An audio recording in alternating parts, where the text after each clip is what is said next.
ng Luzon, Visayas at Mindanao. Ito ang mga nagbabagang balitang dapat niyong malaman. Pagtaas ng minimum wage sa NCR, aprobado ng Wage Board. Bagong tax rules at i-reset system ng BIR, ipinapatupad na. Pagangat ng foreign investment sa Pilipinas, suportado ng Maharlika Investment Fund. Mas mahigpit na import regulations nilagdaan ng Department of Trade and Industry. Political stability at charter change talk, binantayan ng mga negosyante. Green energy policies nagbabago sa industriya ng kuryente. Build Better More projects hatid ay oportunidad at hamon sa pribadong sektor.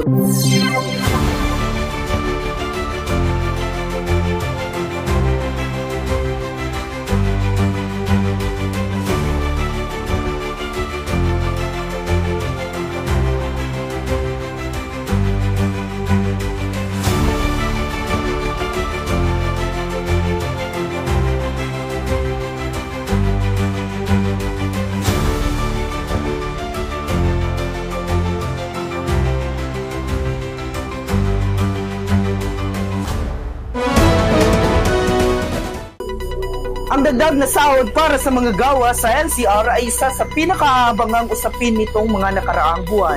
Para sa marami, ito ay simbolo sa ginhawa sa gitna ng patuloy na pagtaas ng presyo ng bilihin.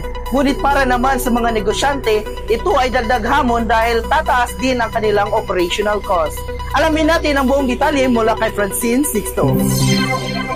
Sa NCR, aprobado na ng Regional Tripartite Wages and Productivity Board ang dagdag na 35 pesos na minimum wage increase.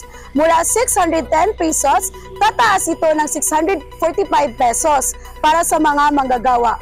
Bagamat magaan para sa mga empleyado, ramdam ng mga negosyo ang dagdag gastos.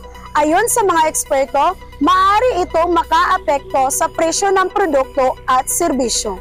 Francine Sixto, nagbabalita. Isang malaking pagbabago sa sistema ng buwis ang ipinapatupad ng Bureau of Internal Revenue. Layunin nitong mas maayos ang koleksyon. Pero tanong ng ilan, handa na ba ang maliliit na negosyo para dito? Narito ang ulat ni Jeremy Bader. Inilunsad na ng BIR ang bagong e-receipt system at tax regulation ngayong 2025. Layunin nitong pabilisin ang koleksyon ng buwis at mapababa ang red tape. Ngunit para sa maliliit na negosyo, dagdag na ang compliance at gastos ang kaakibat nito. Jeremy Padero, nagbabalita. Samantala, positibong balita naman tayo sa usapin ng pamumuhunan. Lumakas ang tiwala ng mga banyagang kumpanya dahil sa Maharlika Investment Fund. Ano nga ba ang benepisyo nito sa ordinaryong Pilipino? Narito ang report ni Emeline Vicente.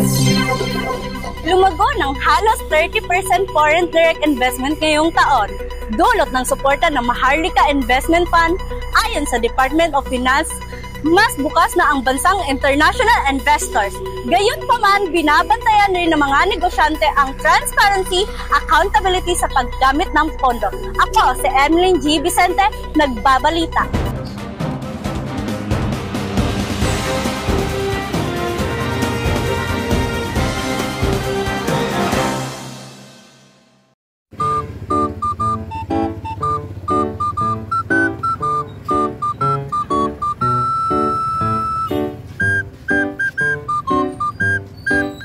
Na bang maghintay ng jeep? Subukan lang Sapatos Express. Garanting walang traffic. Libre pa ang pawis. Sapatos Express. Mabilis, matibay at pawisan.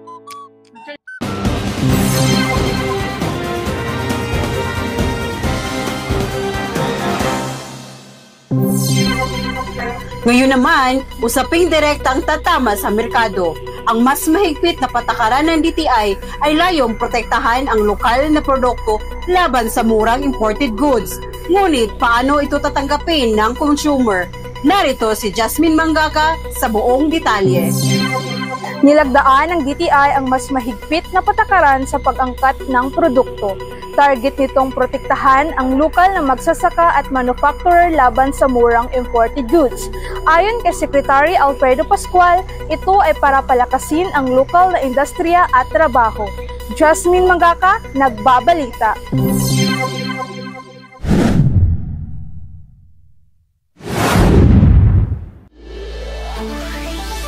Bago tayo tumuloy, silipin muna natin ang showbiz.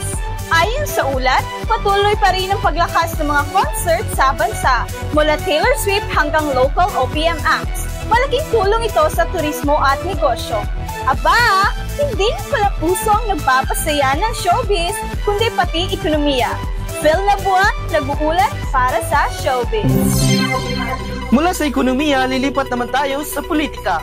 Kasalukuyang laman ng usapan ang charter change at para sa mga negosyante, malaking bagay ang political stability. Narito ang ulat ni Francine Sixto. Pinag-uusapan ngayon ang charter change at iba pang political reforms.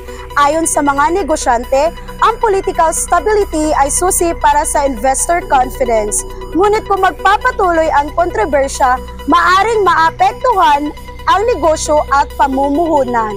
Francine Sixto, nagbabalita.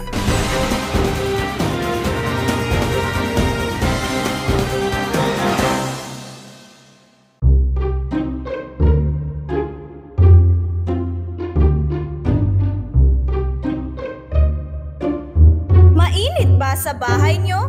Bili na ng Paypay 2000. May 3 bilis, mahina, katamtaman, hanggang sa makalimutan mong may kuryente pa. Paypay 2000.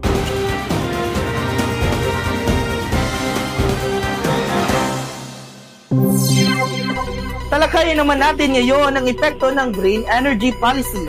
Malaki ang implikasyon nito sa industriya ng kuryente. Nasa atin si Jasmine Mangaka para sa detalye. Patuloy ang pagpapatupad ng green energy policies ng gobyerno. Kabilang ang solar at wind projects, malaki ang epekto nito sa mga kumpanyang nakadepende sa fossil fuels. Ngunit magandang oportunidad para sa mga bagong industriya ng renewable energy. Jasmine Mangaka, nagbabalita. At sa huli, ang malalaking proyekto sa ilalim ng Build Better More program. Libo-libong trabaho at oportunidad ang hatid nito. Ngunit may kaakibat ding hamon. Narito si Emeline Vicente. Sa ilalim ng Build Better More program, libu-libong trabaho at business opportunities ang hatid ng mga bagong tulay, kalsada at railway project. Pero hamon din ito sa private sector dahil kailangan nilang makipagsabayan sa mataas na demand at materyales at serbisyo. Ako, si Emeline G. Vicente, nagbabalita. At iyan ang kabuuan ng ating mga balita ngayong umaga. Mula sa pagtaas ng sahod, bagong regulasyon sa buwis, pag-angat ng pamumuhunan, proteksyon sa lokal na produkto, political reforms, green energy policies hanggang sa malaking infra project. Malinaw na ang bawat galaw ng gobyerno ay may direktang epekto sa negosyo at pamumuhay ng Pilipino. Ako si Sheila Sixto. Ako si Michael Apil kasama ang buong puwersa ng aming 4 na field reporters. Ito ang Balitang Bayan. Sa ngalan ng katotohanan, Kami ang inyong sandigan.